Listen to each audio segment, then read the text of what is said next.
අපේ ජීවිතවලට ඉතා වැදගත් දෙයක් තියෙනවා. මේ දේ තමයි මම ඔයගලන්ට අද උගන්වන්න යන්නේ. ඒ නිසා හොඳට අහුම්කම් දෙන්න. සටහන් ගන්න කට්ටිය විදිහට ගන්න. මේක රෙකෝඩ් වෙනවා. ඒ නිසා අපව මේක බලන්න පුළුවන් අවශ්‍යයි නම්. අනික මම කියන ඒවා හරියාකාරව තේරුම් ගන්නත් ඕනේ. මොකද මම කියන ඒවා හරියට තේරුම් නැත්නම් ඒක වරදවා තේරුම් ගන්න ප්‍රස්තාව තියෙනවා. හරි ඒ නිසා මේ සමහර වෙලාවට මේ වගේ දේවල් මම උගන්වනකොට සමහර මිනිස්සු මොනවද කරන්නේ සමහර ඒවා ඒගොල්ලන්ට අර හරියට ධාරණය කරගන්න බැරි වුණාම මම මේවයි කියන්න ඇත්තේ කියලා වෙන දෙයක් හිතනවා. එහෙම නැතුව හරි විදියට අපි මේක ආගෙන අපි මේක අපේ ජීවිතේට ආශිර්වාදයක් කරගන්න. ආමේන්. හරි කියවන්න මට මතෙව් පොතේ පළවෙනි පරිච්ඡේදයේ 5 වෙනි පදය. මතෙව් පොතේ පළවෙනි පරිච්ඡේදයේ 5 වෙනි පදය කියවන්න.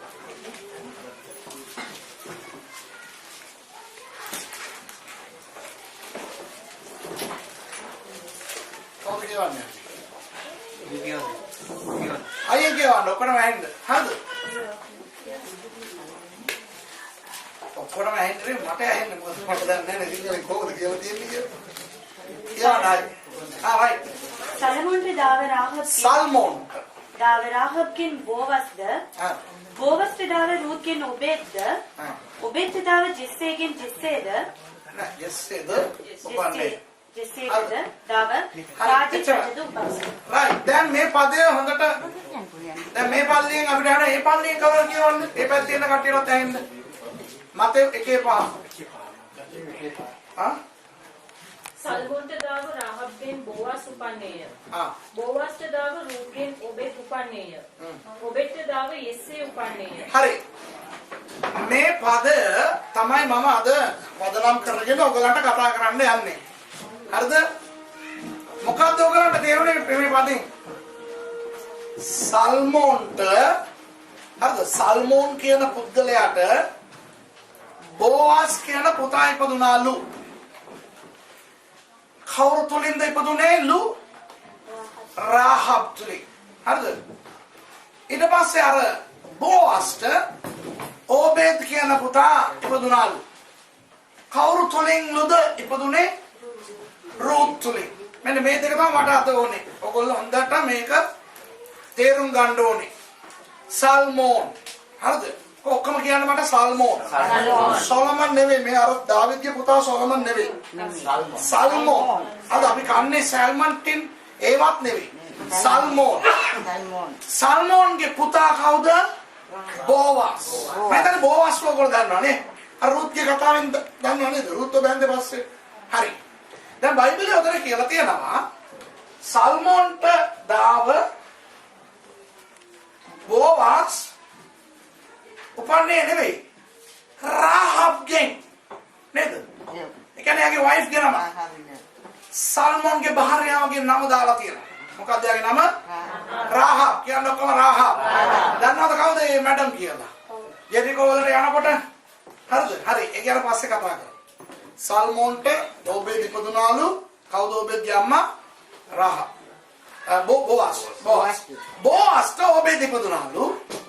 බෝවස්ගේ භාර්යාව කවුද? රූත්. ඔය පදෙන් මට ප්‍රශ්නයක් තියෙනවා. ඔය පදේ බලනකොට මට ලොකු ප්‍රශ්නයක් තියෙනවා. ඒ කියන්නේ මොකද්ද ප්‍රශ්නේ කියලා? මතේ පළවෙනි පරිච්ඡේදයේ පරම්පරා 42ක් දාලා තියෙනවා. නේද? පළවෙනි පදයේ කියනවා ආබ්‍රහම්ගේ පුත්‍ර වූ දාවිද්ගේ පුත්‍ර වූ යේසුස් වහන්සේගේ වංශ කතාව කියලා. එහෙම කියලා දෙවෙනි පදේ මෙන්න මෙහෙමයි කියන්නේ. ඔක කියවන්න බලන්න. ආබ්‍රහම්ගේද දාවිද්ගේද පුත්‍ර වූ යේසුස් ක්‍රිස්තුස් වහන්සේගේ වංශාවලිය මෙසේය. හරි ඒක පළවෙනි පදේනේ.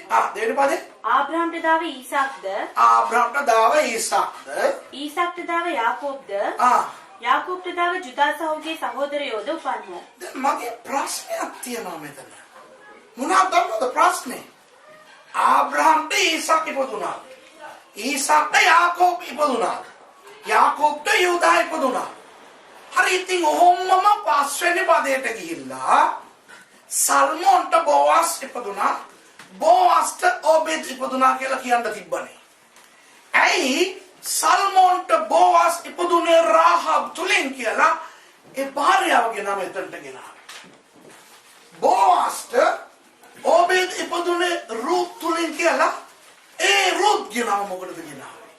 මගේ ප්‍රශ්නේ ඔය ඔයගොල්ලෝ පළවෙනි පදේ ඉඳලා කියවගෙන ගියොත් පරම්පරා 42ක් උතන තියෙනවා.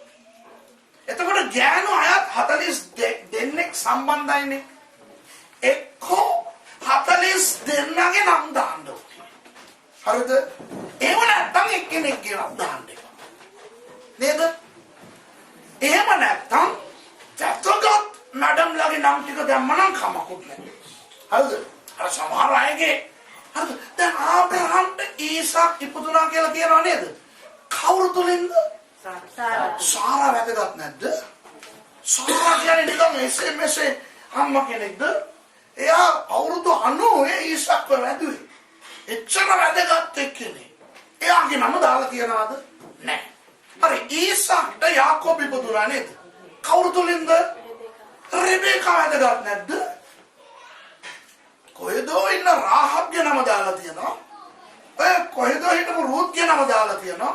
රාහබ්ටයි රූත්ටයි වැඩිය ඔය සාරාලා රෙබේකාලා තව වැදගත් ඔය මැඩම්ලා ඉන්නවනේ ඔය පරම්පරා 42 ඒගොල්ලන්ගේ නම් දාලා නැහැ. මේ දෙන්නගේ නම් දාලා තියෙනවා. මේකද වගේ ප්‍රශ්නේ ඔයගොල්ලන්ට. හරිද? හරි දැන් මේක කොහෙද තියෙන්නේ? අලුත් ගිවිසුමේ මුල් පිටුවේ. පොත අරපුවාම පළවෙනි පද කීපවල පස්වෙනි පදේ වෙනකොට අන්න නම් ලයිස්තුව තියෙනවා. දැන් අපි පොත් ලියනවා. ඔයගොල්ලෝ කවුරුරි පොත් ලියනවද? දන්නේ මම පොත් ලියනවානේ.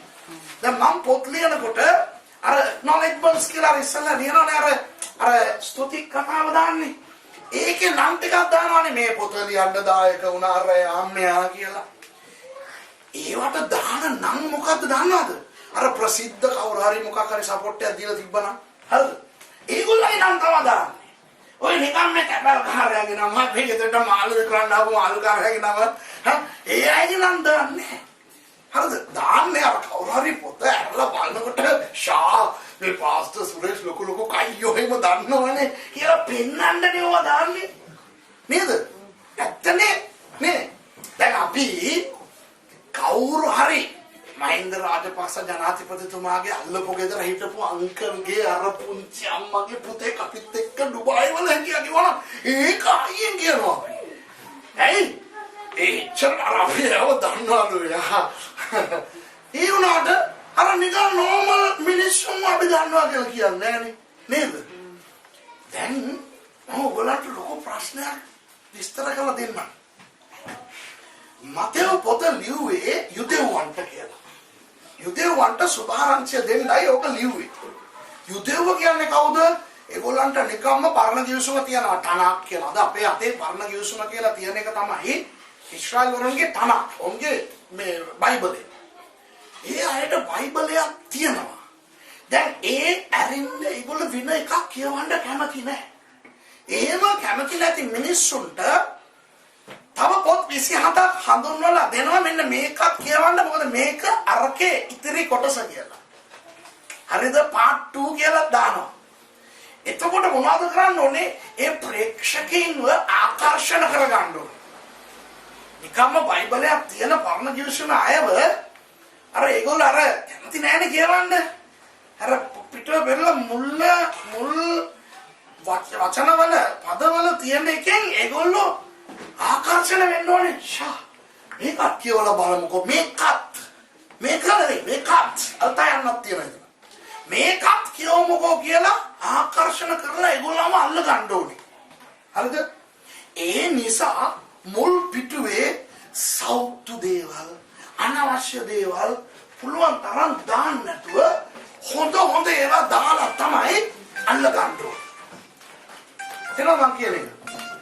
හරි? දැන් මෙතන ශුද්ධාප්පන් වහන්සේගේ කප්පුවරය ශුද්ධාප්පන් වහන්සේ දේවානුභාවයෙන් දුන්නේ මතෙව්ට කියනවා රාහබ්ගේ මේ රුත්ගේ නම් දාන්න කියලා. මේ ඔයගොල්ලෝ දන්නවද කවුද රාහබ් කියලා? කාටද කියන්නේ ඔයාගේ ජොබ් එක මොනවද කියලා? වයිශ්‍ය ගණිකාව. හරිද? ඒ වගේ කෙනෙක් පවුලේ හිටියා නම් හරිනම් අපි කොලේ වහන්න ඕනේ. නේද? ඒ කියන්නේ කියන්න ඕන නරකයි.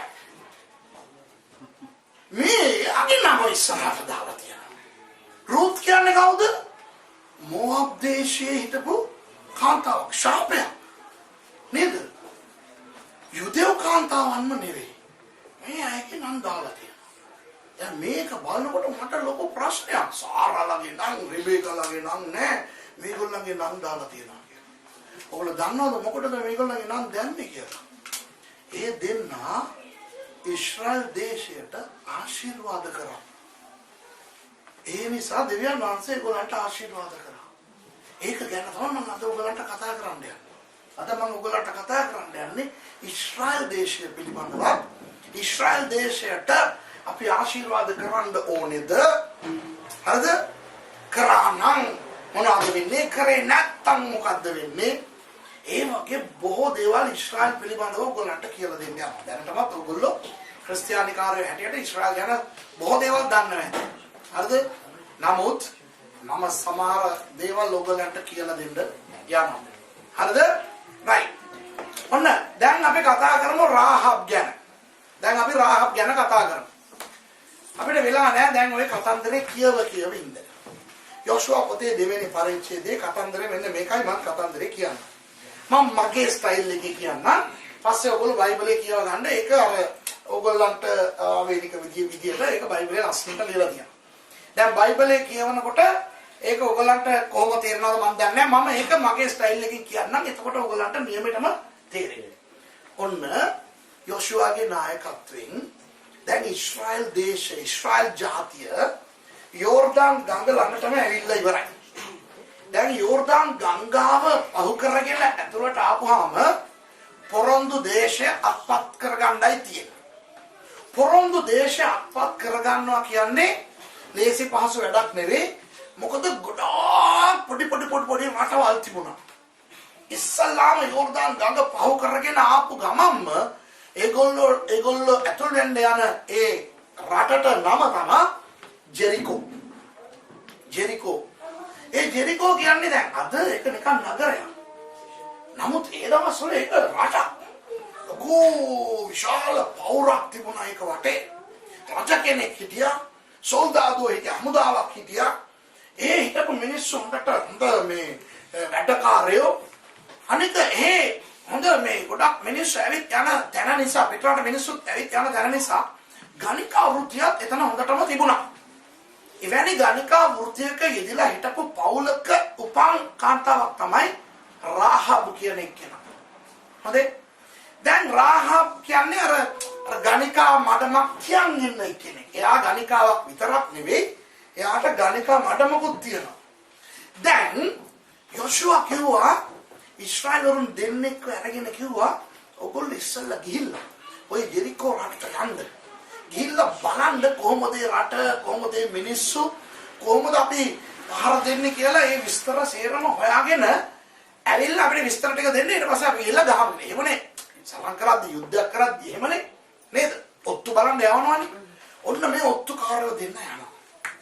මේගොල්ලෝ ගිහිල්ලා ජෙරිකෝ වටේට ඇවිදිනවා. අතට කොහමද ගියා මේගොල්ලෝ? ගිහිල්ලා රජමාලිගාව පැත්තේ ඔක්කොම බැලුවා, මාකට් එක බැලුවා, ගෙවල් ටික බැලුවා, හමුදාව ටිකක් බැලුවා. ඔක්කොම විස්තර අරගෙන ඉන්නකොට කොහොම හරි කාට හරි දැනුණා මේ දෙන්න ඉස්රායල් වරු දෙන්නෙක් තමයි කියලා රජතුමාට පණිවිඩය ඇරියා. රජතුමා ටක්කලා මොනවද කරේ? මේ අර ඉස්රායල් වරු කියලා ඇවිල්ලා ඉන්නේ ගගෙන් ඒකට. අන්න උන්ගෙන් ඔත්තුකාර දෙන්නෙක් ඇවිල්ලාලු. හොයපල්ලා ගිහිල්ලා, අල්ලපල්ලා ගෙනෙල්ලා මරලා දාන්න ඕනේ කියලා. එතකොට දැන් හමුදාව ඔයනවා හැමතැනම යනකොට ආරංචියක් මේගොල්ලන්ට දැනගන්න ලැබුණා වැඩේ අප්සෙට්. දැන් අපිව හොයනවා, හැංගෙන්න දැනක් නැහැ, එළියට පැන ගන්නත් විදියක් නැහැ. මොකද පවුරු තියනවානේ. කොහෙන් එළියට යන්න ගියා අහුවෙයි කියලා දැනගත්තා. දැන් ඒගොල්ලෝ පාර ගිහලා හැංගෙන්න දැනක් ඕනේ. පිරිමි දෙන්නෙකුට කිසිම බයක් නැතුව රින්ගන්න පුළුවන් එකම තැන ගණිකා මඩම. ඇයි? එතනට ගියාම ඩෙන්ටි කාඩ් ඉල්ලන්නේ, විසා තියනවද කියලා අහන්නේ, පාස්පෝර්ට් ඉල්ලන්නේ, දෙමළද සිංහලද ඉංග්‍රීසිද කියලා බලන්නේ. හරිද? ගිය ගමන් වෙල්කම් පාටිය තමයි. නේද? එතකොට මේ දෙන්න බැලුවා අන්න මචං තියනවා මේ වගේ ස්පොට් එකක් වරින් රින්ගමු කියලා. දෙන්න ගියා. ගිය ගමන් කවුද ඉතින් එතන හිටියේ? රාහබ් ඉතින් හිතලා ඇත්තේ ඔන්න ෆොරින් කස්ටමර්ස්ලා දෙන්නේ. නේද? අනේ මම මෙහෙම කියනවා කියලා අප්සෙට් වෙන්න එපා. මම කියවන්න තමයි ඔයගලන්ට තේරෙන්නේ. බයිබලේ කියවනකොට ආත්මිකවනේ කියවන්නේ. අපි පොඩ්ඩක් ලෝකෙට දෙන්නේ ලෝකේ වෙන දේවල් තේරෙන්නේ අපිට. එතකොට මේ රාහබ් බැලුව අන්න පිටරට දෙන්නේ කියනවා කියලා. Fale fronte, no, Hebrew, Shalom, I come from part here in Canada. කොහොම හරි භාෂාව වුණාද භාෂාව එන්න කිව්වා. ආපු එන්නකොටම මේගොල්ලෝ ඇක්ෂන් එකකින් කියලා ඇති කොහොම හරි කියලා ඇති මේ දෙන්නා මේ excuse me madam අපි අනම්මනම් මොකටවත් ආවේ නැහැ. අපිව හොයනවා අපිව අල්ලන්න හදනවා. අපි පොඩ්ඩක් මේ හැංගිලා ඉන්නද කියලා. ඒකට මම ඔයගොල්ලෝ කවුද? ඒකට ඒගොල්ලෝ කිව්වා අපි මේ ඊශ්‍රායල් වරු අර ගඟෙන් ඒගොඩ ඇවිල්ලා ඉන්නේ. ඒ කට්ටිය කිව්වහම රාහබ්ට ෆුල් ෂොක්. ඒ ඇයි දන්නවද? ඔන්න මම ඉතිහාසය පොඩ්ඩක් කියන්නම්. ඕක බයිබලේ නෑ මම කියන්නේ යන ඉතිහාසය බයිබලේ නෑ. නමුත් ඉතිහාසයේ තියෙන දෙයක් හරිද මේක? බොරු නෙවෙයි හරිද? බයිබලේ නෑ කියලා විශ්වාස නොකර ඉන්න එපා. ඓතිහාසික සත්‍යතාවයක් මම කියන්නේ. රාහබ් කියන චරිතය ඒ දවස් හරි ලස්සනයිලු. ඉතිහාසය කියනවා ඒ වකවානුවේ හිටපු ලස්සන කාන්තාවක්ලු මේ රාහබ්. මේ වෙනකොට මේ උත්තුකාර දෙන්න එනකොට රාහබ්ට වයස 50යි. එයාට අවුරුදු 10ක් තියෙද්දි ඒත් අර ගණිකා පවුලකටනේ ඉපදුනේ. ඒ නිසා ඒ ගෙදරට පිට රටවල් වලින් එනවනේ ඇවිත් යනවනේ කට්ටිය. ඒගොල්ලෝ හරහා මේ අවුරුදු 10ක පොඩි ළමෙක් හැටියට හිටපු රාහබ්ට ඇහුණා මිස්රයිම් වල කියන්නේ මිස්ර දේශයේ ඊජිප්තුවේ වහල්ව හැටියට හිටපු ජාතිය හෙබ්‍රේවරු කියලා ඊශ්‍රායල්වරු කියලා අමුතු දේවල් වුණාලු ඒගොල්ලන්ට. අන්න ආසෙන් ගල් වැටුණාලු වතුර ලේවුණාලු. හරිද? අර වසංගත 10 තියෙන ඒවා හැම මෙයාට ආරංචි වෙනවා. එතකොට මේ ආගෙන ඉන්න ඉතින් අර අවුරුදු 10 කියන්නේ තාමත් අර සුරංගනා කතාවට ආශා තියෙන වයසනේ. අපි ලොකේලා සුරංගනා කතා අහන්නේ. දේශනා කියන මොහාරේ අපිට ගොඩක් සුරංගනා කතා තියෙනවා. ඔයගොල්ලෝ බලන්න මේ YouTube එකට ගිහලා එක එක මාතෘකාවට මාර සුරංගනා කතා තියෙනවා. ඒවත් අපි ඇඟල බලන්න ඉන්න. ඒක ඒ අවුරුදු 10ක දැරියා. එයාට නිකන් මෙහෙම එනකොට මේ හිමලු ඊට පස්සේ ඒගොල්ලෝ පිට එනකොට අර පාරාව රජතුමා එළවගෙන ගියාලු. ගිනි කුළුණක් වගේ ඒගොල්ලන්ගේ දෙයියෝ ඒගොල්ලන්ව රැකලු. ඊට පස්සේ රතු මොහොත ළඟට ගියාම අර ඒගොල්ලන්ගේ අර කැප්ටන් මෝසස් කියන කැප්ටන් මේම සරහැටිය දික් කරාලු රතු මොහොත වෙන්ුණාලු. ඒකෙන් ඒ කට්ටිය ආවලු කියලා දැන් මේ අවුරුදු 10 දිම මෙයාට අර හෙබ්‍රේවරු ඊශ්‍රායල්වරු කියන ඒ ජාතිය පිළිබඳව මේ වගේ දේවල් ඇහිලා එයාට හරි ආසයි ඒගොල්ලෝ කවුද කියලා බලන්න. ඒගොල්ලන්ගේ දෙයියෝ ඉතා බලවත් දෙයියෝ කියලා මෙයා ආරංචි වෙලා අර පොඩි වයසේම මෙයා තුල අර ඊශ්‍රායල්වරු කියන මේ අයිඩියා එකක් තියෙනවා. හරිද? කොහොම හරි දැන් අවුරුදු 40ක් ගත වුණා. දැන් මැඩම්ට වයස 50යි. දැන් ඉතින් ඊශ්‍රායල්වරු ගැන මොනවද නෑ. ඔන්න හිටපු ගමන් ඒගොල්ලන්ගේ රටේ රාවයක් අර අවුරුදු 40කට කලින් මිස්ර වලින් පිට වුණේ අර හෙබ්‍රේවරු මේ ගඟේ ඉගොඩට වෙනකන් ඇවිල්ලාලු. අනිවාර්යයෙන්ම අපිට ෂොට් එක දෙන්න තමයි හදන්නේ කියලා දැන් ජෙරිකෝ වල මේ කතා. එතකොට රාහබ්ට අර අවුරුදු 40ක් තිස්සේ ඇතුලේ තිබුණ අර කුතුහලය මතුවෙන්න පටන් ගත්තා. කපැත්තකින් බයයි. අනිත් පැත්තකින් මේ අපි කොළඹ නුවර ඉන්නකොට හරිද? ප්‍රභාකරන් ඇවිල්ලා ඉන්න කියලා අපිට කිව්වොත් එක පැත්තකින් බයයි. ඒත් බලන්න ආසයි නේද? මොනවා හිතන්න බලන්න. අම්මා කොටිය ඇවිල්ලා ගහනවා. හයිට කරා හරි ඈතකින් අර සොම්මයි වකවාර වදින් නැති තැනක ඉඳන් හරි බලන්න ආසයිනේ. ආසයි නේද බයයි. ඇත්ත නේද? මේ වගේ තමයි. මේ මිනිස්සු අපිට ගහයි කියලා එහෙම බයයි. ඒ වුණාට රාහබ්ට ආසයි මෙයයි කොහොමදීද බලන්න ආසයි. ඔන්න හිටි ගම දෙන්නේ ගොඩ වෙනවා. අහනකොට කියන අපි ඊශ්‍රායල් වරු කියන රාහබ්ට ජීවිතේට පළමු වතාවට මේ ඊශ්‍රායල් වරුම දැක්ක. ඕගොල්ලෝනේ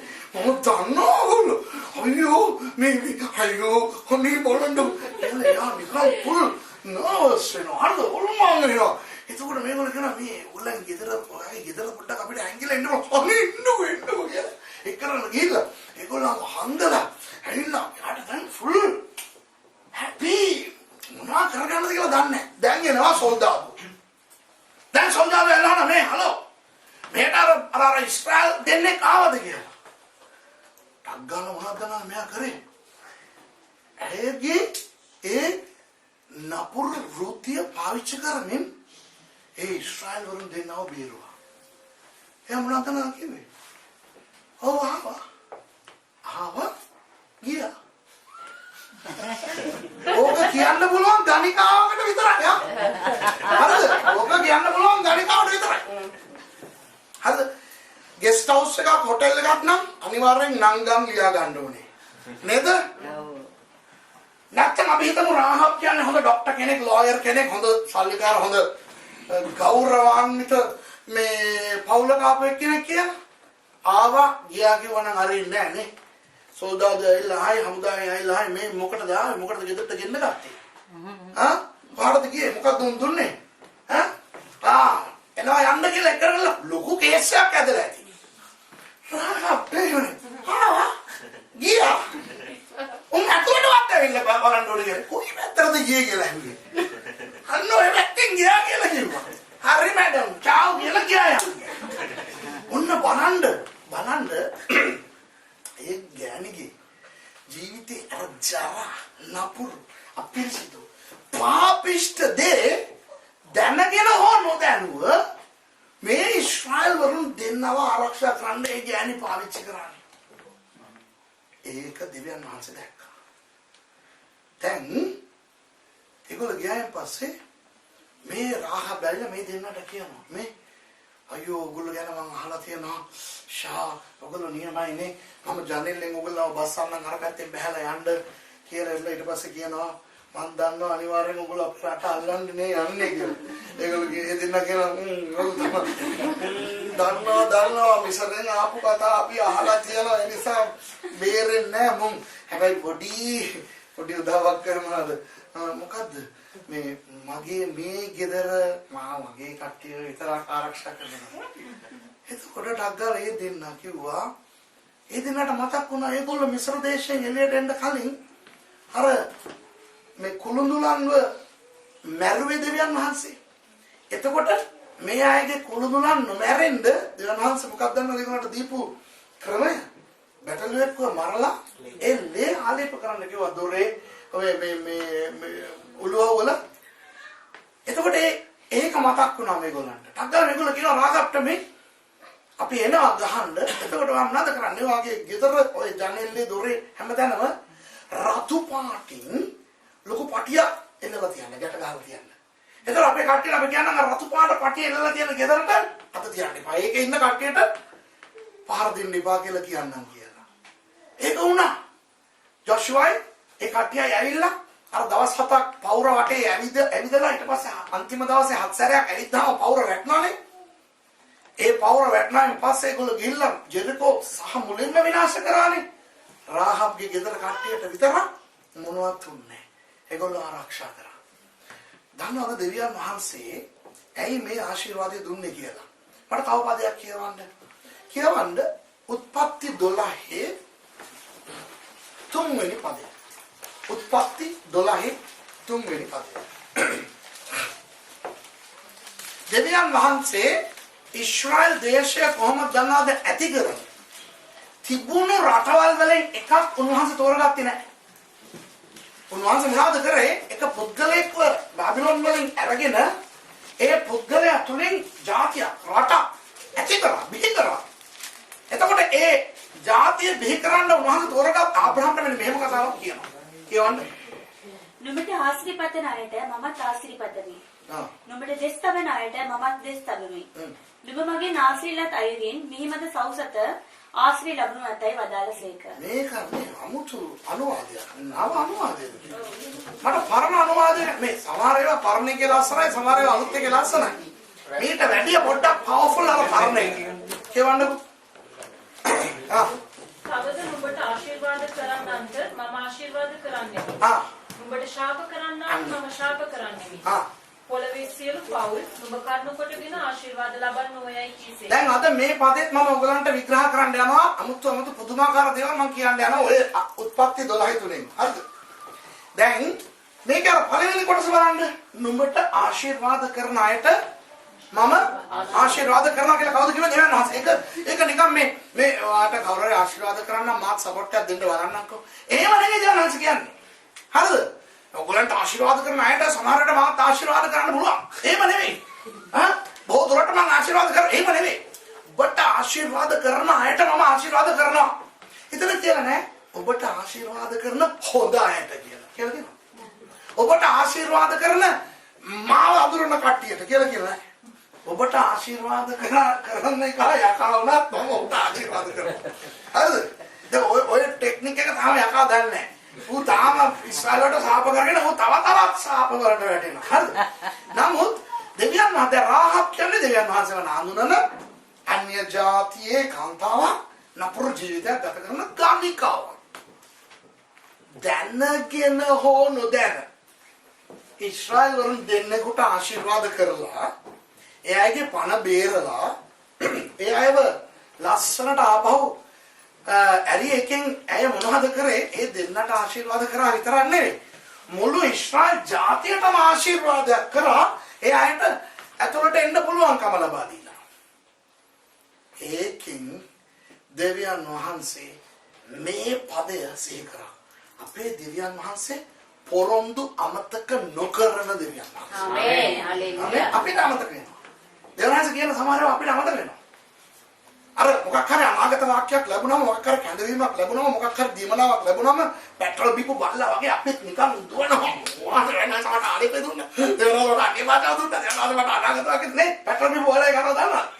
දන්නවනේ. බයිසිකලේ හොදගෙන හිටියලු එක්කෙනෙක් පෙට්‍රල් ටිකක් පොල් කට්ටකට දානවා. ඒ බලපොක්කෙක් ඔය ඇවිල්ලා බලලා අක්ෂා මොකද්ද ඩ්‍රින්ක් එකක් කියලා ඔයක බීලා ටික වෙලාවකට පස්සේ අතට ගිහිල්ලා උරට දැන් ගිනි ගන්නවා වගේ. දැන් දුවනවා.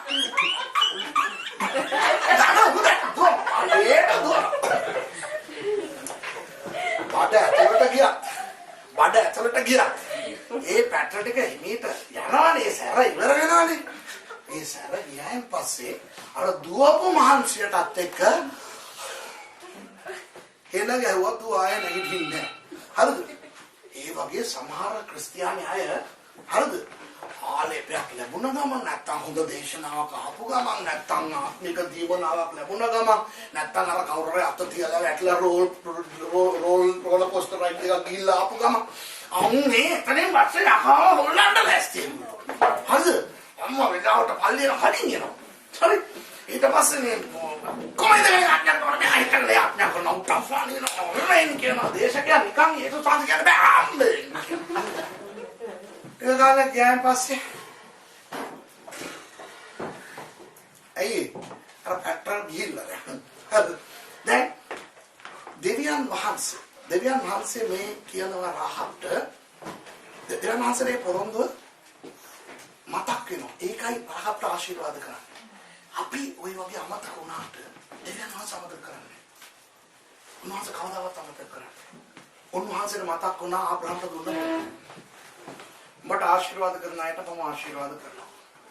පළවෙනි ආශිර්වාදය රාහබ්ට දෙවියන් වහන්සේ මොනවද දුන්නේ? ඇයගේ සහ ඇයගේ පවුලේ හිටපු අයගේ ජීවිතය ආරක්ෂා කරා. මොන පළවෙනි ආශිර්වාදය.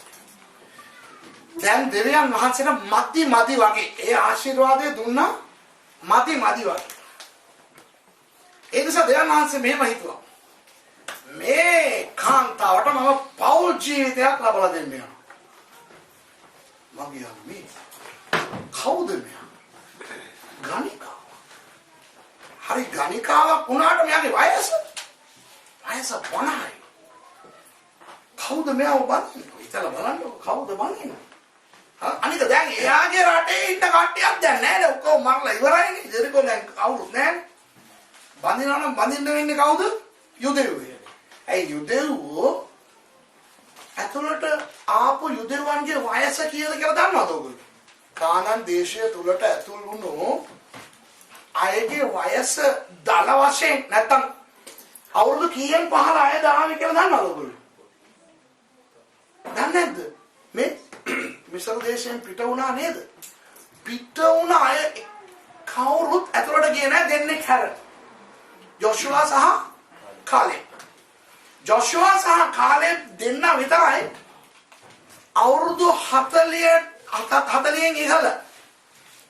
ඇතුළු වුණ අනිත් සේරම අය අවුරුදු 40න් පහළ. ඔක්කොම කාන්තාරේ ඉපදුන අය. ඔයගොල්ලන්ට තේරෙනවද බයිබලේ වන් කියන එක? මිස්ර දේශයෙන් පිට වුණානේ අවුරුදු 40කට කලින්. එකාටවත් වරොන්දු දේශය තුලට යන්න දෙන්න නැන්සේ ඉඩ දුන්නේ නැහැ. දෙන්නේ හැර ජොෂුවා කාලේ. ඒ අය කියලා දන්නවනේ. ඔත්තුකාරයෝ 12 දෙනෙක් මොසස් ඇරියානේ කලින්. 10 දෙනෙක් ඇවිල්ලා කිව්වා ආපෝ බෑ. ඒ අය ඒ ඉන්න යෝධයෝ එක්ක බලනකොට අපි තනකොළ මෙත්තු වගේ අපිව පොඩි කරලා දායි කියලා. ජොෂුවයි කාලෙබුයි විතරයි කිව්වේ ඒ වුණාට දෙවියන් වහන්සේ ඒ රට අපිට දුන්නා. මොකද දෙවියන් වහන්සේ අපිට පොරොන්දු වුණා කියලා. ඒ නිසා දෙවියන් වහන්සේ කියනවා ජොෂුවා සහ කාලෙබ් විතරක් ඒ රටට යයි කියලා. අනිත් සියලුම දෙනා අවුරුදු 40න් පහළ. තේරෙනවද ඔයගලන්ට? අනේ මේ ඔක්කොටම තේරෙනවද? හා? රයිට්. එහෙමනම් දැන් රාහබ්ට වයස 50යි නම් හරිද? උපරිම අවුරුදු 40ක මිනිස්සෙක් යව වදින්න ඕනේ. Tamanට වැඩි අවුරුදු 10ක් වැඩිමහල් පිටරට ගණිකාවක් බඳින්න කවුද කැමති වෙන්නේ? හිතලා බලන්න. ඒ දෙවියන් වහන්සේ බැලුවා නෑ. ඒත් මම මේ කාන්තාවට ජීවිතයක් ලබා දෙනවා. බලාපොරොත්තුවක් පරමාර්ථයක් රහිත ජීවිතයක් ගත කරන මේ රාහබ්ට මම ජීවිතයක් ලබා දෙනවා කියලා මනමාලයෙක්ව දුන්නා. කවුද මේ මනමාලයා? දැන් දන්නවනේ ඔයගොල්ලෝ කිව්වොත් කවුද? සල්මෝන්. සල්මෝන් කවුද දන්නවද? වෙන කවුරුත් නෙවෙයි. එලිමෙලෙක් කියලා අපි දන්නේ නයෝමිගේ මහත්තයා. රුත් පොතේ. මම මේ කියනවාද රුත්? නෑනේ. හරි රුත් පොතේ නයෝමි කියලා ඉන්නවනේ. ඒ නයෝමිගේ මහත්තයා එලිමෙලෙක්ගේ සහෝදරයා තමයි සල්මෝන්. සල්මෝන් කියන්නේ යුදා ගෝත්‍රයෙන් ආපු එක්කෙනෙක්. ගෝත්‍ර 12න් රාජ ගෝත්‍රය. ඕනම දෙයකට ඉදිරියෙන් යන්න කියලා දෙවනාස් කියපු ගෝත්‍රය තමයි යුදා ගෝත්‍රය. ඒ ගෝත්‍රයෙන් තමයි දාවිද් රජතුමා එන්නේ යන්නේ. ඒ ගෝත්‍රයෙන් තමයි යේසුස් වහන්සේ එන්නේ යන්නේ. උපරිම හොඳම ගෝත්‍රයෙන් හොඳම හාදෙක රාහබ්ට දෙවනාස් ඒ දෙන්නට ඉපදුණු පුතා තමයි රුත්ව පස්සේ බැඳපු අර බෝවස්. හරිද? බලන්න රාහබ්ට මොන වගේ ආශිර්වාදයක් දෙවනස දුන්නද? ඒ මදුවට ඔන්න දැන් අපරණ කිවිසුම් කතා ඔක්කොම ඉවරයි. අලුත් කිවිසුම ලියනකොට මතේට ශිලාප්‍රාංශ කියන මෙහෙම ලියන්න. මෙන්න මෙහෙම ලියන්න ආබ්‍රහම්, ඊසාක් වැදුවා, ඊසාක් යාකෝබ වැදුවා. ඕමම පල්ලෙන් එනකොට සල්මෝන් බෝවස්ව කියලා ගල දෙවනස මතක් වෙනවා. ඉස්රායල් දේශයට ආශිර්වාද කරපු රාහබ් මෙතන ඇයගෙන මතන් දාන්න ඕනේ. ඇයට මම ගෞරවයක් දෙන්න ඕනේ. අලුත් කිවිසුම පටන් ගන්නකොටම ඇයගේ නම දාලා මම ඇයට ගෞරවය දෙනවා කියලා දැන් මම රාහබ් කියනවා. දැන් තේරෙනවද? සාරාගේ නම දුන්නේ නැහැ. රේබේකාගේ නම දුන්නේ නැහැ. අර ඉස්රායල් දේශයට ආශිර්වාද කරපු පළියට මේ රාහබ්ගේ නම දැම්මා මතෙව් 1:5. ඒ විතරක් නෙවෙයි. රුත්ව ගත්තත් ඒකම තමයි කතන්දරේ. නයෝමි කියන ඉස්රායල් කාන්තාව නන්නතර වෙලා මො압් දේශයේ හිටියා. වැන්දපෙක් වෙලා අනාථයක් වෙලා ඇඩ යන්න දිහාවක් නැතුව ඛණ්ඩ දෙයක් නැතුව මො압් කියන ඒ පිට රටේ හිටියා නිකන් මේ අනාථ වෙලා හිටියා. ඒ වෙලාවේ ඕර්පා කියලා හිටපු ලේලි බයි බයි කියලා ගියා යන්න. හැබැයි රුත් කියනවා නෑ මම මගේ නන්දමව දාලා යන්නේ නෑ. ඔයත් එක්ක ඉන්නවා. ඔයත් එක්ක මම වගේ රටට එනවා. ඔයාව මම බලා ගන්නවා. මැරෙනකම් මම ඔයත් එක්ක ඉන්නවා කියලා එක ඉස්රායල් කාන්තාවකට උදව් කරා. ආශිර්වාද කරා. ඒ නිසා දෙවියන් වහන්සේ ඒ රුත්ට ආශිර්වාද කරලා රුත් බෝස්ව බංගලා දීලා ඒගොල්ලන්ට ඕබේද් කියන දරුවෙක්ව දුන්නා. ඕබේද්ගේ පුතා තමයි යෙස්සේ. යෙස්සේගේ පුතා දාවිද්.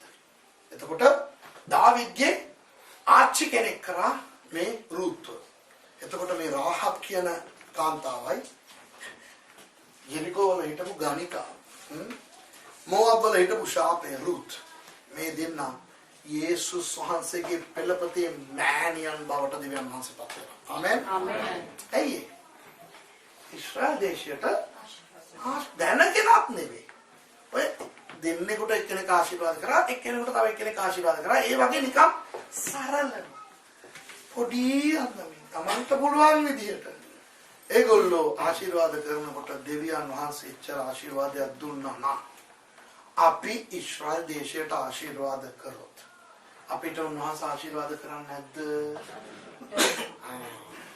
තාපොඩ්ඩේ මම ක්‍රිස්තියානි කාර්ය ඉස්රායල් ගැන එහෙම සමහර දේවල් කියලා දෙන්න යනවා.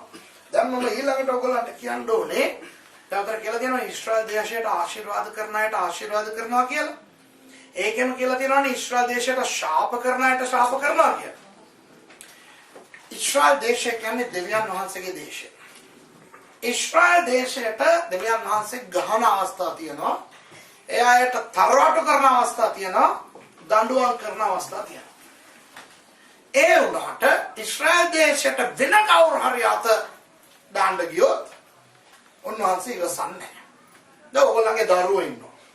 ඔයගොල්ලන්ගේ දරුවන්ට ඔයගොල්ලෝ දඬුවම් කරයි. වෙන කවුරු හරි මොන හරි කියවනම් ඔයගොල්ලන්ට ඉවසන්න පුළුවන්ද? ඇත්තටම ඔයගොල්ලන්ගේ දරුවා දඩබ්බර වැඩක් කරාම කියමුකෝ. රස්තියාදුකාරයෙක්ව ගෙනල්ලා ගහයි සෙට් කරලා. හා? නෑනේ. වෙන කවුරු හරි ඔයගොල්ලන්ගේ දරුවන්ට මොන හරි කරන්න ගියොත් ඔයගොල්ලන්ට හිත රිදෙනවා. සමහර වෙලාවට ඒ වගේ වෙලාවට ඔයගොල්ලෝ ඔයගොල්ලන්ගේ දරුවන්ට දෙන්න හිතපු දඬුවම බව දෙන්න නැති වෙනවා. ඇයි? දුකක් ඇති වෙනවා. ඩේ මගේ දරුවාට එහෙම දෙයක් කරන්නේ නේද? දෙවියන් වහන්සේ එහෙම තමයි ඉස්රායල් දේශය දිහා බලන්නේ. උන්වහන්සේ ඉස්රායල් දේශයට බණී ගහයි එයාව වහල්කමට දෙයි. උන්වහන්සේ ඕන දෙයක් කරයි. මරයි අර සර්පයෝ එහෙම යවල මරයි. ඔක්කොම જાති කරයි. හැබැයි ඉස්රායල් දේශයට විරුද්ධව කවුරු හරි ඇඟිල්ල දික් කරොත් ඒ ඇඟිල්ලක් කඩනවා, ඒ අතත් කඩනවා, ඒ බෙල්ලක් මිදනවා. ඒක ඉතිහාසයේ අපි දැකලා තියෙන සත්‍යතාවයක් කිය. හරිද? දැන් ඔය ඉස්රායල් දේශයට ආශිර්වාද කරනන්ට ආශිර්වාද කරනවා කියන එකයි, ශාප කරනන්ට ශාප කරනවා කියන එකයි එකතුව මම ඔයගලන්ට උදාහරණ කීපයක් දෙන්නම්. හරිද? දැන් ඔයගොල්ලෝ දන්නවා අපි මහා බ්‍රිතාන්‍ය යටතේ හිටපු රටක් නේද? මහා බ්‍රිතාන්‍ය කියන අධිරාජ්‍ය.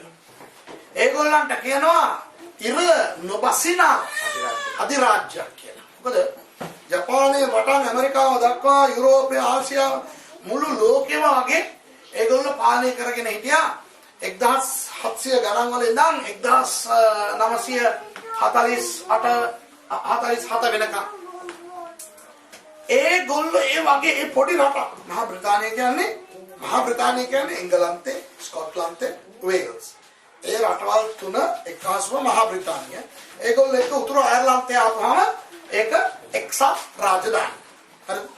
මේ පොඩි මහා බ්‍රිතාන්‍ය මුළු ලෝකෙම පාලනය කරගෙන හිටියා. ඒගොල්ලන්ගේ ඉංග්‍රීසි අදත් ජාත්‍යන්තර භාෂාව හැටියට පාවිච්චි වෙනවා. 1939 ඉඳන් 45 දක්වා දෙවෙනි ලෝක යුද්ධය තිබුණා නේද? ඒ දවස්වල ජර්මනියේ ඇඩෝල්ෆ් හිට්ලර් මිලියන් 6ක කියන්නේ ලක්ෂ 60ක් යුදෙව්වන්ව ඝාතනය කරා. මැරුවා. ඒකට අපි කියනවා හොලෝකෝස්ට් කියලා. ඒ අවස්ථාවේ යුදෙව්ව කීප දෙනෙක් නැවකට ගොඩ වෙලා යුදෙව්ව 900 ගාණක්. හරිද? 980ක් විතර වගේ යුදෙව්වෝ බේරිලා එංගලන්තෙට ගියා. මොකද එංගලන්තෙට ගිහිල්ලා ඒ බේරිලා හිමු කියලා. ලිවර්පූල් හාබර් එකේදී ඒගොල්ලෝ බහිනකොට එංගලන්තෙන් කිව්වා මේගොල්ලන්ව අපි බාර ගන්න බෑ කියලා. ඒගොල්ලන්ව එපා කියලා ආපහු නැවට තල්ලු කරා. ගහලා තල්ලු කරා. ඒ වීඩියෝසුත් තියෙනවා. කිව්වා මේ මහා බ්‍රිතාන්‍ය මේ මුහුදු සීමාවෙන් එතරට යන්න. ඒ කියන්නේ මේ ජාත්‍යන්තර මුහුදට මේගොල්ලන්ව අනකරා යන්න කියලා. එතකොට ඇමරිකාව කිව්වා ඔය නැව එහෙමම නිව්යෝක් වලට ගිහින් කියලා. ඒ යුදෙව්ව 900 ගාණක් අරගෙන ඒ නැව එංගලන්තෙන් ඒගොල්ලෝ එලවලා දාලා ඒගොල්ලෝ ඇමරිකාවට ගියා නේද? එංගලන්තේ ඒගොල්ලන්ට ශාප කරා. ඇමරිකාවේ ඒගොල්ලන්ට ආශිර්වාද කරා. එහෙමම මහා බ්‍රිතාන්‍ය මත තිබුණු දෙවියන් වහන්සේගේ ආශිර්වාදය ඇමරිකාවට ගියා. එතනින් පස්සේ තමයි ඇමරිකාව ලෝක බලවේගයක් හැටියට වර්ධනය වෙන්න පටන් ගත්තේ. දන්නවද? ඒ වෙනකන් ඇමරිකාව ලොකු හයිෆයි නෙවෙයි. ඒගොල්ලෝ සෑහෙන වැටිලා හිටියේ. හැබැයි ඊශ්‍රායල් වරුන්ට ආශිර්වාද කරපුවාම තමයි ඒගොල්ලෝ ඒ වගේ ආශිර්වාද ලබන්න පටන් ගත්තේ. තව දෙයක් ඔයගොල්ලන්ට කියන්න සමහරවිට ඔයගොල්ලෝ ගොඩක් දිනෙක මේ ඉතිහාසය දන්නේ නැති. ජපාන්කාරයාගේ පරමාර්ථය මොකක්ද? ජපාන්කාරයාගේ පරමාර්ථය දෙවෙනි ලෝක යුද්ධය මොනවද?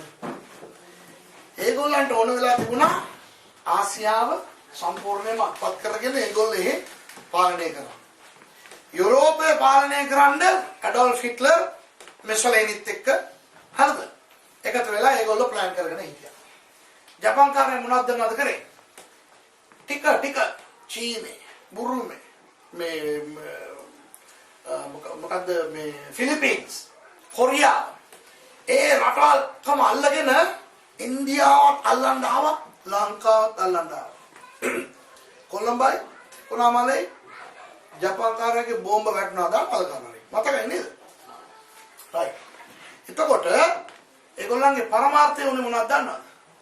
ලංකාව, ඉන්දියාව වගේ මේ රටවල් සේරම අල්ලගෙන ඒ ඉන්න මිනිස්සුන්ගෙන් වැඩ අරගෙන ඒ රටවල් දියුණු කරගෙන ජපාන් අධිරාජ්‍ය තුලට ඒවා ඇතුළත් කරගෙන ජීවත් වෙන්න තමයි ඒගොල්ලන්ගේ බලාපොරොත්තුව තිබුණේ.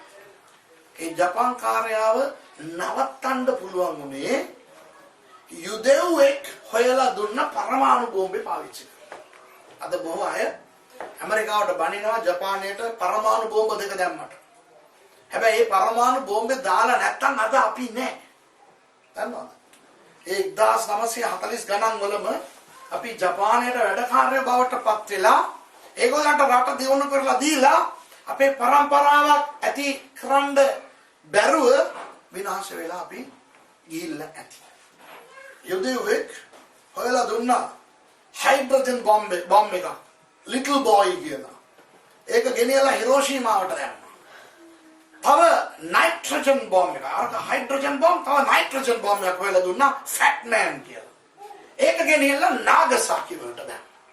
ඔය දෙකෙන් තමයි ජපාන් කාර්යය සරෙන්ඩර් වෙලා ඒගොල්ලෝ සම්පූර්ණයෙන්ම ඒගොල්ලන්ගේ අදහස අතහැරලා. හැබැයි මේ බයිබලයට අදාළ නැහැ. ඊට පස්සේ ජපානයේ ඉදිරියට ආවේ කවුරු හින්දාද දන්නවද? අපේ ශ්‍රී ලංකාව හින්දා. දන්නවද? කවුද දන්නේ? 1963 කැලණිය මේ මොකද්ද ඒකට කියන්නේ? කැලණිය කොට්ටාසය. ඒකේ മന്ത്രി හැටියට හිටපු ජේ.ආර්. ජයවර්ධන මේ යුනයිටඩ් නේෂන්ස් වල කතා කරලා ජපානයට විරුද්ධව ඒ පනවලා තිබුණු ඒ ආර්ථික මේ එම්බාගෝ ඒවා නැති කරලා විවෘත ආර්ථිකය තුලට ජපානය පිවිසෙන්න මඟ සලස්ලා දුන්නා. ඒකෙන් පස්සේ තමයි ජපානය ආපහු නැගිට්ටේ. ඒකයි 1977 විධායක ජනාධිපතිවරයා හැටියට අපේ ජේ.ආර්. ජයවර්ධනතුමා ආපුවාම ජපාන් කාර්යය අයියෝ ඔයාගේ නමින් ඕන එකක් කරලා දෙන්නම් කියලා. එයාපෝට් එක විවෘත කරලා දුන්නා. ජයවර්ධනපුර කෝට්ටේ ශ්‍රී ජයවර්ධනපුර හදලා දුන්නා. ජයවර්ධනපුර හොස්පිටල් එක හදලා දුන්නා. පාරවල් හදලා දුන්නා. රූපවාහිනී හදලා දුන්නා. ඩෙලිකා වෑන් දුන්නා අපිට. මේ ලාන්සර් කාර් දුන්නා. රුක්මනී දේවි මරුණ වෑන් එකක් දුන්නේ ඒගොල්ලෝ. හරිද? ඒ නිසා ජපාන් බලපෑම අපේ ලංකාවට එන්න හේතුව ඒක තමයි. ජපානයේ ලෝකේ ලොකු මේ ධනවත් රටක් හැටියට එන්න හේතු උනේ අපේ ශ්‍රී ලංකාව. හරිද? නිසා අපි පොඩි අබෑටයක් වගේ හිටියට අපි වැඩකාරයෝ තමයි. අපිට ඉස්සරහට එන්න බැරි වුණා. අපලර ඉස්සරහට ගේනවා. හරිද? හරි. එතකොට දැන් අර යුදෙව්වෝ ඉස්රායල් වරුන්ගේ ඒ ආශිර්වාදය තමයි ඇමරිකාවට ලැබුණේ. හරිද? එතකොට දැන් අපි බයිබල් ඉතිහාසය ගත්තොත් අසීරිවරු ඉස්රායල් දේශය නැතිකරන්න ක්‍රිස්තු පූර්ව 722 කටයුතු කරා. අද අසීරිවරු නැහැ. ඉස්රායල් වරු තාම ඉන්නවා. 586 ක්‍රිස්තු පූර්ව नेबुकदनेसर සහ ඔහුගේ බාබිලෝන් අධිරාජ්‍ය ඉස්රායල් දේශය සාමුනින්ම විනාශ කරන්න උත්සාහ කරා. අද බාබිලෝනේ නැහැ. ඉස්රායල් තාම තියෙනවා. මහා ඇලෙක්සැන්ඩර් ක්‍රිස්තු පූර්ව 334 මේ ලෝකේ අල්ලගෙන යන කාලේ ඉස්රායල් පොඩි කරලා දාන්න බැලුවා. ඇලෙක්සැන්ඩර් නෑ ඉස්රායල් රට තාම තියෙනවා. හරිද? රෝමානු අධිරාජ්‍ය ජෙනරල් පොම්පේගේ කාලේ පටන් ජූලියස් සීසර් පටන් ඒ අධිරාජ්‍ය නැති වෙනකන් ඒගොල්ලෝ ඉස්රායල් දේශය පොඩි කරන්න උත්සාහ කරා. ක්‍රිස්තු වර්ෂ 70 ඒගොල්ලෝ සම්පූර්ණයෙන්ම ජෙරුසලම නැති කරලා ගිනි තියලා දේවමාලිගාවත් සුන් කරලා ගියා. අද රෝමානු අධිරාජ්‍ය නැහැ. ඉස්රායල් තාම තියෙනවා. හරිද? ඇඩෝල්ෆ් හිට්ලර් යුදෙවන්ව සම්පූර්ණයෙන්ම මර්ධනය කරන්න ඕනේ කියලා මිලියන් 6ක් නැති කරා. අද ඇඩෝල්ෆ් හිට්ලර් නෑ, ඔහුගේ නාට්සි පක්ෂයක් නෑ. හරිද? හැබැයි ඉස්රායල් තියෙනවා. ඉස්රායල් තුල අර ඉස්රායල් මේ හිට්ලර් ඝාතනය කරපු ඒ සංඛ්‍යාව හා සමාන මිලියන් 6ක යුදෙවෝ අද ඉස්රායල් තුල ජීවත් වෙනවා. දැන් ඔයාට ආමෙන් පාරක් ආවනම් ආමෙන්. මේවා සාමාන්‍යයෙන් හිතන්න බැරි දේවල්. හරිද? මේවා සාමාන්‍යයෙන් හිතන්න බැරි දේවල්. ඒ වගේ දෙවියන් වහන්සේ ඉස්රායල් දේශයට ආශිර්වාද කරන කට්ටියට ආශිර්වාද කරනවා, ශාප කරන කට්ටියට ශාප කරනවා නම් ඇයි අපි ඉස්රායල් දේශයට ආශිර්වාද කරලා ඒ ආශිර්වාදයක් ලබා ගන්න බැහැ? දැන් අපිට විවිධාකාර ආශිර්වාද තියෙනවා. නේද? අපි ආශිර්වාද ලක්ෂණ නැද්ද? ගැලවීම ලැබලා ඉන්නවා. ඒක ලොකු ආශිර්වාදයක්. දෙවියන් වහන්සේ අපිත් එක්ක ජීවත් වෙනවා විතරක් නෙවෙයි, සුදාපන වහන්සේ අපිත් තුල ජීවත් වෙනවා. අපේ ශරීරයලු උන්වහන්සේගේ මාලිගාව 1 කොරින්ති 6:19 කියනවා. ඒක කොච්චර ලොකු ආශිර්වාදයක්ද? ඊගාවට ආර්ථික ආශිර්වාදය ලැබෙන්න නම් දශයෙන් කොටස දෙන්න කියනවා. නේද? ඒ වගේ විවිධාකාර අපිට සුවය තියෙනවා නේ. හරි? සුවය තියෙනවා නේ. කවන්නේ. හරිද? අපි කෑ හරි සුවයෙන් ඉන්නවා. හරි? අපි මැරුණා නෑ මම බොරුව කරේ. අපේ මම බොරුවක් දැක්කේ. අහන්න. එතකොට මම බොරුවට කරේ. කවන්නේ. අහන්න. නෑ ඇත්තටම මම කියන්නේ අපිට සෑහෙන ආශිර්වාද දෙවනස කතා දෙනවා. ක්‍රිස්තියානි කාර්යය තමයි ආශිර්වාදමත්ම පුද්ගලයාද ලෝකේ. බොහෝ දුරට අපිට අපේ ආශිර්වාද මොකක්ද කියලා දන්නේ නැහැ. ඒවා අත්පත් කරගන්න දන්නේ නැහැ. තියෙන ආශිර්වාදෙත් පාවිච්චි කරන්න දන්නේ නැහැ. හරිද? අප්‍රිකාවේ මුරුංගාවක්. අප්‍රිකාවේ හරිද? අප්‍රිකාවට ගියොත් එහෙම මුරුංගා ගස් තියෙනවා, මුරුංගා තියෙනවා හොගන්න. ඒ අයට දන්නේ නැහැ මේ මොකද්ද කියලා. ඒක නිකන් ඔය කියනවා. මම කියන්නේ මට ඔය බලනකොට හිතෙනවා මේ අවල මුරුංගා, හොදි මුරුංගා, හරි. thank you. හරිද? එතකොට අප්‍රිකානුවට මුරුංගා වගේ අපිට ගොඩක් ආශිර්වාද දෙවනස දීලා තිබ්බත් ඒවා ආශිර්වාද කියලා දන්නේ නැහැ. බුද්ධි විඳින්න දන්නේ නැහැ. ඒ වගේ හිටියට දෙවනස ඇත්තට අපිට ආශිර්වාද කරලා තියෙනවා. නේද? අපි ආශිර්වාද තියන අය. ඉතින් අපිට මේ ආශිර්වාද සමග තවත් ආශිර්වාදයක් ගන්න පුළුවන්. මොකද ආශිර්වාද? ඉස්රායල් දේශයට ආශිර්වාද කරලා ලබා ගන්න ඒ ආශිර්වාද. දැන් බලන්න ඔය පදේ කියලා තියෙන මොකද්ද? ඉස්රායල් දේශයට ආශිර්වාද කරන්නන්ට ආශිර්වාද කරනවලු, ශාප කරන්නන්ට ශාප කරනවලු. තව කැලක් කියලා තියෙනවා. මොකද්ද කියලා තියෙන්නේ? පොළවේ උත්පත්ති 12:3 පොළවේ වංශ සියල්ල ඔබතුලෙන් ආශිර්වාද ලබයි කියලා තියෙනවා. කොහොමද කියලා තියෙන්නේ? කියවන්න කොහොමද? පොළවේ පදේ අන්තිම ලයින් එක. පොළවේ සියලු පවුල් නුඹ කරන කොටගෙන ආශිර්වාද ලබන්න ඕයයි කීසේ. දැන් මෙතන ප්‍රශ්නයක් තියෙනවා මට. පොළවේ සියලු පවුල් නුඹ කරන කොටගෙන ආශිර්වාද ලබන්න වෙනවා. හරිද? දැන් අපි හිතන්නේ මොකද්ද? මේ ඉස්රායල් වංශය තුලින් යේසුස් වහන්සේ ආනේ. එතකොට යේසුස් වහන්සේ කරන කොටගෙන මුළු ලෝකයාටම සුභාරංචිය තියනවානේ, ගැලවීම තියනවානේ. ඒකයි මෙතන කතා කරලා තියෙන්නේ. ඒකත් කතා කරලා තියෙන එකත් ඇත්ත. දෙවියන් වහන්සේ ඉස්රායල් වරුන් තුලින් තමයි ආවේ. ඒ නිසා උන්වහන්සේ තුලින් ඉස්රායල් වරුන් නිසා අපිට අද ගැලවීම තියෙනවා. හැබැයි මෙතන කියලා තියෙන්නේ පොළවේ සියලු පවුල්. කියන්නේ දෙවියන් වහන්සේ තුල ඉන්න පවුල් නැති පවුල් හැම පවුලක්ම ඉස්රායල් වරු කර්ණ කොටගෙන ආශිර්වාද ලබලා තියෙන්න ඕනේ මේ පදේ අනුව. ඔයගොල්ලෝ දන්නවද අද ලෝකේ අධිකම නොබෙල් තෑගි ලබාගෙන තියෙන්නේ යුදෙව්වන්. විද්‍යාඥයෝ බහුතරයක්ම යුදෙව්වන්. මහා ව්‍යාපාරිකයන් බහුතරයක්ම යුදෙව්වන්. දැන් පොළවේ සියලුම පවුල් හැම පවුලකම වගේ ලයිට් තියනවා නේද? නේද? හැම පවුලකම පායි සමහර තැන්වල නෑ ලාම්පු තියන් ඉන්නවා. හැබැයි ලයිට් බල්බ් එක හොයාගත්තේ කවුද? තෝමස් අල්වා එඩිසන් යුදෙව්වේ. ඉස්රායල් පුද්ගලයෙක්. දන්නවද? හරිද? දැන් අපේ ගම්වල ලංකාවේ ගොඩක් ගම්වල ලාම්පු තියන ගම්වල වුණත් ලාම්පුවක් පාවිච්චි කරන්නේ බල්බ් එකෙන් දන්නවද? බල්බ් එක තමයි අරක ක්ලීන් කරලා යට වැත්තේ වල දිල් ටිකක් දාලා හරිද? ඒ තෝමස් අල්වා එඩිසන් නිසා තමයි ලාම්පුත් ලංකාවේ. හරි ලයිට් නැති තැන්වල. ඊට පස්සේ අපි ටීවී බලනවා නේද? ටීවී හොයාගත්තේ කවුද? ලෝගි බෑ. හරිද? ඒ මිනිස්සයා කවුද? යුදෙව්වේ. අපි කෝච්චිය වල යනවා. කෝච්චිය හොයාගත්තේ යුදෙව්වේ. ටීවී රිමෝට් කන්ට්‍රෝල් එක හොයාගත්තේ යුදෙව්වේ.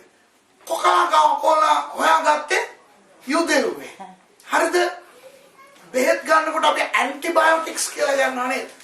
අද තියෙනවා එරිත්‍රොමයිසින්, ඇමොක්සිසිලින්, ඇම්පිසිලින් අරවා මේවා කියලා. නමුත් ඒ ඇන්ටිබයොටික්ස් වල ප්‍රාථමික ඇන්ටිබයොටික් එක තමයි පෙනිසිලින් කියන්නේ. ඒක හොයාගත්තේ යුදෙව්වේ.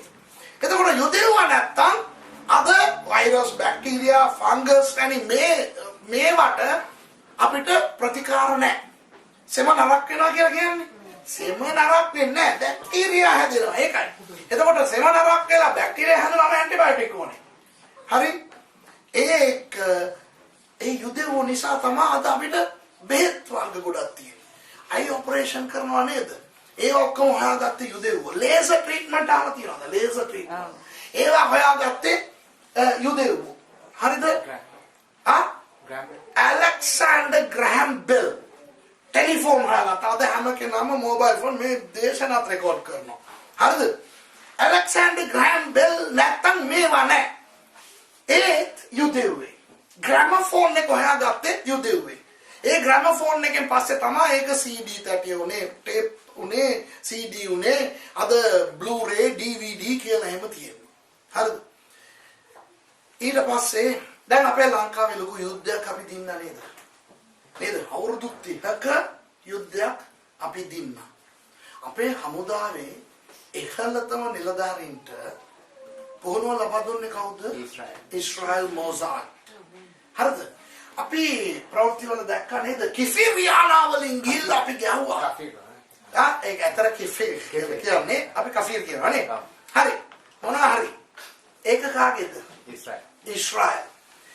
මුහුදු කොටේ කියලා ගිහිල්ලා අපි ගැහුවා. මොන යාත්‍රාවලින්ද අපි ගැහුවේ? ඩෝරා යාත්‍රාව කාගේද? ඉස්රායල් වරුන්ගේ. හරිද? ඒ වගේ අද අපි ලංකාවේ යුද්ධයක් රහිත ලංකාවක අපි අද ඉන්නවා නම් ඒකට 75%කට වැඩිය හේතුව ඉස්රායල් දේශය. තේරුණාද? ඒගොල්ලන්ගේ ආයුධ, ඒගොල්ලන්ගේ යාන. හරිද? හරි. ගුවන් යාන, රයිට් බ්‍රදර්ස්. ඒගොල්ලෝ කැරොලයිනා වල ඉඳලා ඇති ඇමරිකාවේ. නමුත් ඒගොල්ලෝ යුදෙව්වෝ. ගුවන් යානාව හොයාගත්තේ යුදෙව්වෝ. අද අපි ප්ලේන් වල යනවා. හරි. ඒ නිසා සුපර් මාකට් සිස්ටම් එක හොයාගත්තේ දැන් අද කාෆෝර් තියනවා නේ, සේෆ්වේ තියනවා. ඒ සුපර් මාකට් සිස්ටම් එක හොයාගත්තේ මේ යුදෙව්වෝ. ඇත්තටම යුදෙව්වෝ ඒ ආබ්‍රහම්ගේ වංශය කරනකොට පොළොවේ සියලු පවුල් ආශිර්වාද ලබනවා. කෝච්චිය යනවා, ලයිට් දාගෙන ෆෝන් කතා කරගෙන. හරිද? එයාපෝට් එකට. හරිද?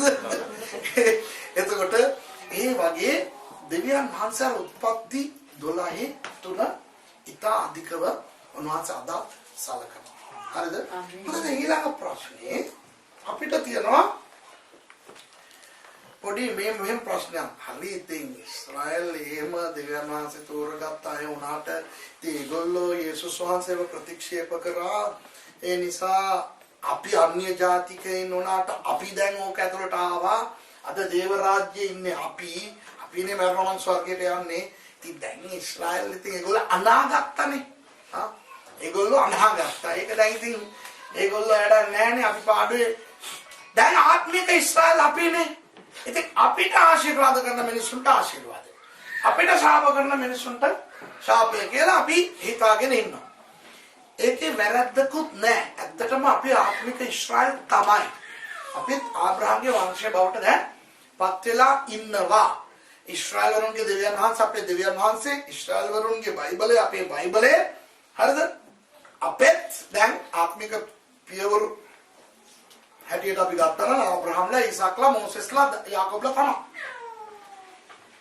ඒ වුණාට මේ ප්‍රශ්නේ ගැන රෝම සභාවේ පොඩි ආරවුලක් ඇති වුණා. පාවුල්තුමාගේ කාලේ. මොකද රෝමානු නගරය කියන්නේ ඒ දවස්වල ලෝක අධිරාජ්‍ය අගනුවරනේ. ඒ නිසා ඒ ගොඩක් යුදෙව් ක්‍රිස්තියානි අයත් හිටියා. මේ අන්‍ය ජාතීන් ක්‍රිස්තියානි වෙලත් හිටියා. එකම සභාවට එනකොට ඒගොල්ලෝ අතර පොඩි ආරවුල ඇති වුණා. අන්‍ය ජාතීන් කිව්වා යුදෙවුන් දිහා බලලා මේ ඔයගොල්ලෝ දැන් වැඩක් නැහැ හරිද? දැන් ඔයගොල්ලන්ගේ කාලේ ඉවරයි හරිද? ඔයගොල්ලෝ පරණ කිවිසුමේ අය හරිද? දැන් අපි තමයි කයියෝ හරිද කියලා කිව්වා. යුදෙවෝ කිව්වා අම්මනේ අපි නැත්තම් අවසරට වුණත් හම්බෙන්නේ නැහනේ අපි තමයි ලොක්කෝ කියලා. අපි ලොක්කෝ මේගොල්ලෝ ලොක්කෝ කියන ඉන්නකොට එතන බහුතරයක් හිටියේ යුදෙව් නොවන අය. යුදෙව් සුළුතරයක් හිටියේ. පාවුල්තුමා ඒගොල්ලන්ට මෙන්න මෙහෙම කතාවක් ලියනවා. පෙරලා ගන්න රෝම පොතේ 11 වෙනි පරිච්ඡේදය. හරිද? පාවුල්තුමා මෙන්න මෙහෙම කතාවක් කියනවා.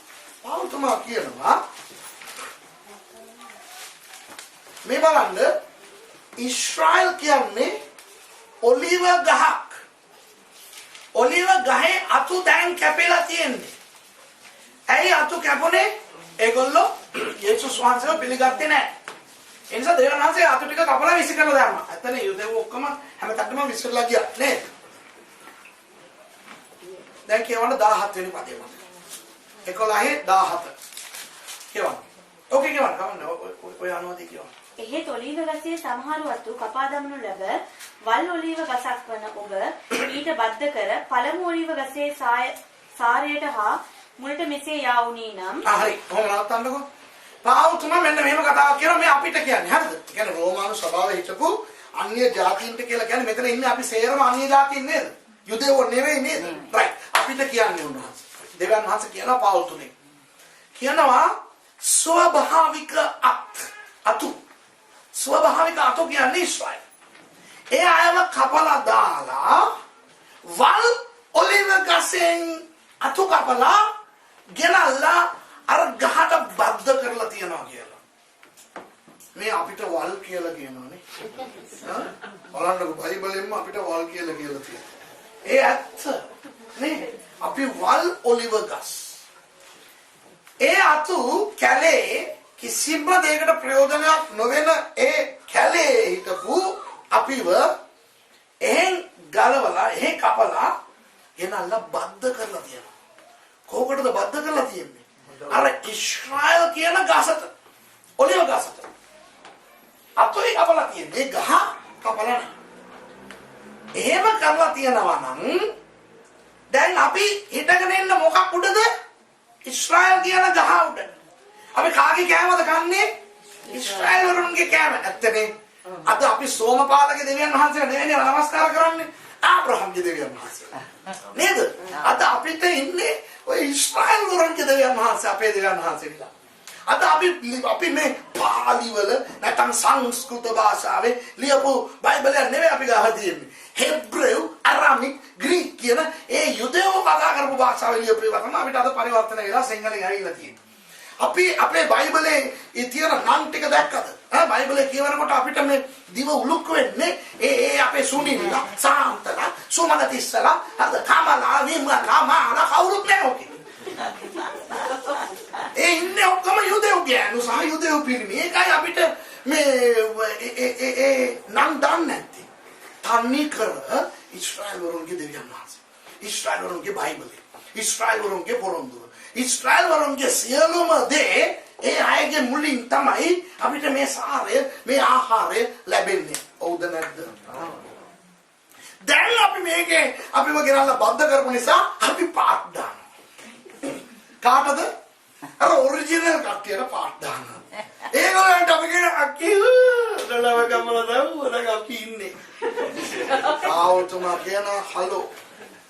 ඔහොම ඔයගොල්ලෝ බද්ධ කරලා දාලා තියෙන නිසා ඊළඟ පදේ කියවන්න 18 ඒ අතු ගැන පාරක් නොකරන්න. ඒ අතු ගැන පාරක් නොකර පාත් දාන්න එපා. ඔව්තුමා කියන හරිද? යුදෙවන්ට විරුද්ධව ඔයගොල්ලෝ දැකලා තියෙනවද යුදෙවන්ට විරුද්ධව පාත් දාන ක්‍රිස්තියානි? ඒගොල්ලෝ වැඩ නැහැ. දැන් අපි දැකලා තියෙනවා. ඒක කරන්න එපා කියලා කියන්නේ. ඔබ එසේ සිතන්නු නම් ඔබ මුල උසුලනවා නොව මුල ඔබ උසුලන බව සිතර ගන්න. අපි ක්‍රිස්තියානි ගොඩක් අය හිතනවා මේ අපි නිසා ඊශ්‍රායල් පවතිනවා. කියන්නේ අපි අර දෙවියන්වහන්සේගේ පෙළකට අපි ගෙනියනවලු. දෙවියන්වහන්සේ කියනවා පවතුමා තුලින් මේ ඕගොල්ලෝ නෙවෙයි ඊශ්‍රායල් දේශය